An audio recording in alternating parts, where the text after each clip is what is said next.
President Xi of China is coming tomorrow here, and we're going to be, I hope, making a deal. I think we're going to have a deal. I think it'll be a good deal for both. And that's really a great result. You know, that's better than fighting and going through all sorts of problems and, you know, no reason for it. I think it's going to be a great deal for both. It's a big deal. The president knows our economy is feeling the strain of the tariffs. What can he get done? You know who he spoke to right before this meeting? Bill O'Reilly, the best-selling author of Confronting Evil, and joins me now. Big man, what did he say? What did he say? What did he say?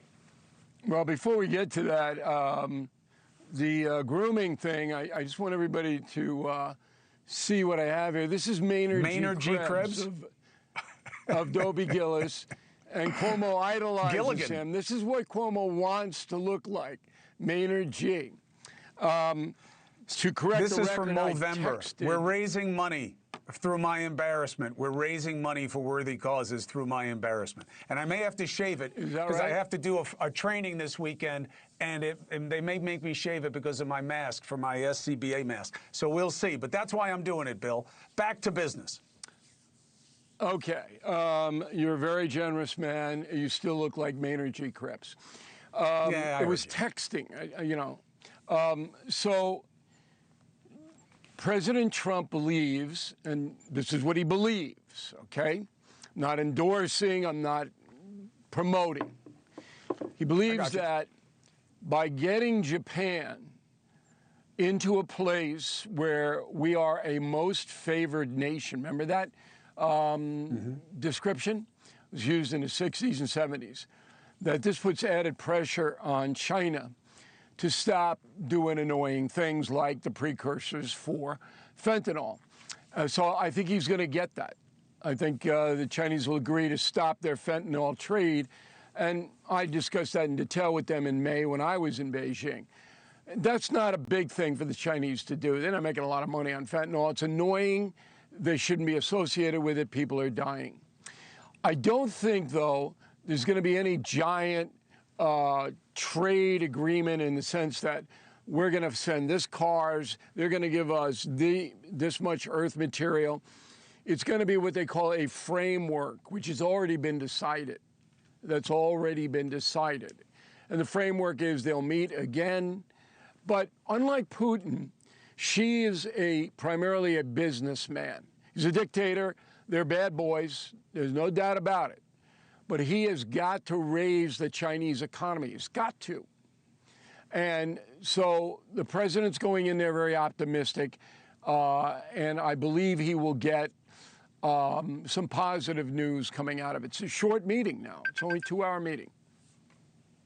Only 2-hour meeting. It's interesting that they set up a time for that. Of course, who knows what happens once they get in the room. Now, one of the bank shots here for the president with China is, do you think, Bill, that there's any confidence that there can be a relationship with China that keeps them from doing business with Russia, and that is the kind of squeeze that Putin doesn't want to feel and may help motivate the end of that battle? I don't think they're going to do that tomorrow.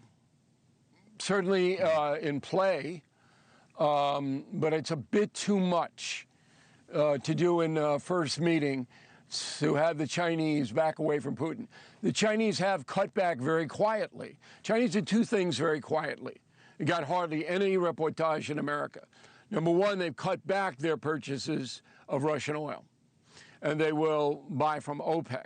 Number two, Xi waxed 7 generals. That's big.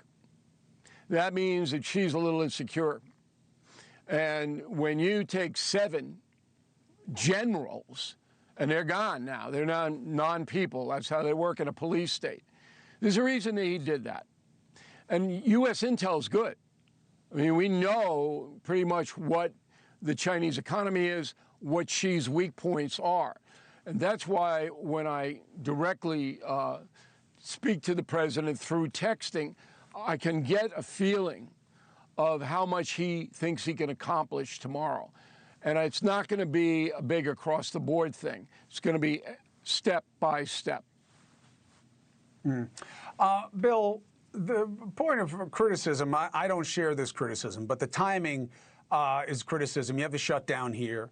There's crisis. There's pain. If you're such a great deal maker, make a deal here and get this to end. What is the president? What do you understand the president's perspective to be on the shutdown and how much of a problem it is for him?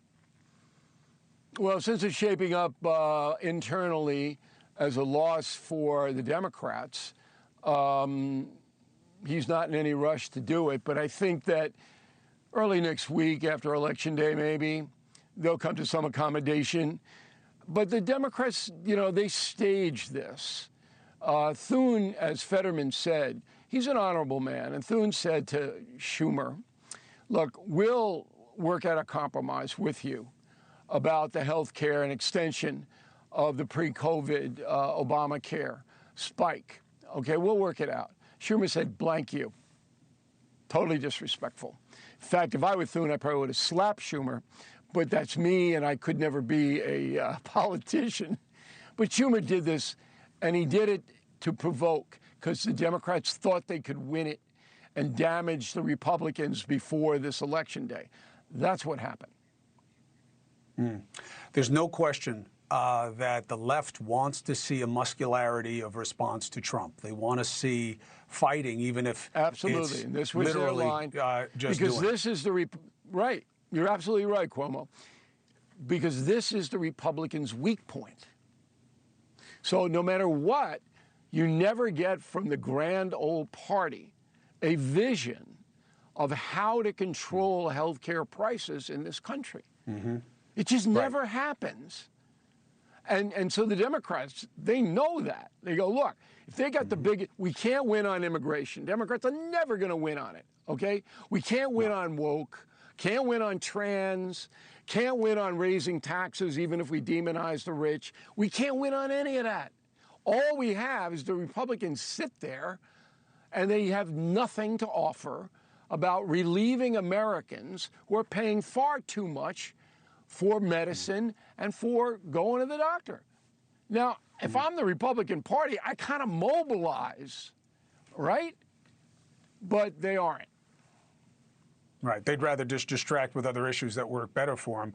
So we'll see where it goes. Bill, I really appreciate you giving us this readout on what may happen that affects us in very material ways here back home when the president meets with the head of China. Thank you very much, sir.